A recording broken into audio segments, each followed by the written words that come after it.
वाटी एवढ्यासाठी.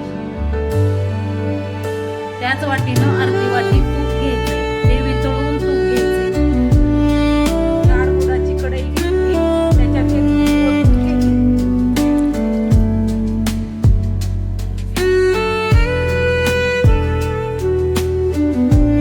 बारीक गॅसवर आपण हा रवा 15 ते 20 मिनिट लागते.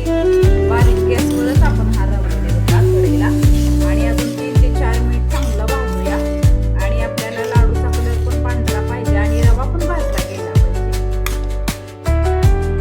रवा एका ताटात काढून घ्यायचा आणि पूर्ण थंड करून घ्यायचा. ताटात पसरून ठेवलेला आहे. त्याच वाटीनं आपण सपाट वाटी म्हणजे अर्धी वाटी, आता तीच कढई घेतलेली आहे मी पुसून, त्याच्यात